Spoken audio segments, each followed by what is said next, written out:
கேவலமா இருக்கு, எச்ச புத்தியா இருக்கு. உங்க மாதிரி ஒரு சில பிரஸ்ஸால மொத்த எல்லா பிரஸும் கெட்ட பேர். ஒரு மனுஷன் துப்புனார்ல, அந்த மனுஷன் கூட இன்னைக்கு உயிரோட இல்ல. காரி துப்புனார்ல, தப்பே கிடையாது. நேற்று விஜய் வந்து அந்த இறந்து போனார்ல ஒருத்தர் லாக்அப்ல, அஜித் குமார், அவர் வீட்டுக்கு போயிருக்காரு, ஏதோ பணம் ஹெல்ப் பண்ணிட்டு ரிட்டர்ன் போயிட்டாரு. அதுக்கப்புறம் அவரோட பிரதர்கிட்ட பேட்டி எடுத்திருக்காங்க, இறந்தவரோட பிரதர்கிட்ட பேட்டி எடுக்கிறானுங்க. நோண்டி கொஸ்டின் மேல கொஸ்டின் கேட்கறானுங்க.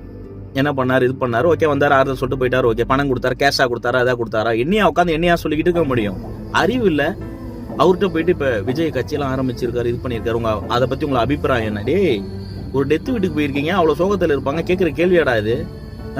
அந்த பையன் அவர் சொல்றாப்புல நானே விஜய் ஃபேன். ஓ, நீங்களே விஜய் ஃபேன் தானா? அப்ப வந்து அவ்வளவு பெரிய ஸ்டார் வந்து ஒரு கிரௌண்ட்ல அவ்வளவு பெரிய கூட்டத்தெல்லாம் பாத்திருப்பீங்க, இன்னைக்கு அவரே உங்க வீடு தேடி எல்லாம் வந்திருக்காரு அப்படின்னா அவர் என்ன கல்யாணத்துக்காடா வந்தாரு? துக்கம் விசாரிக்க வந்தாரு. அங்க போய் அதை பத்தி உங்க ஃபீலிங் என்ன? இதெல்லாம் என்னடா நீங்க?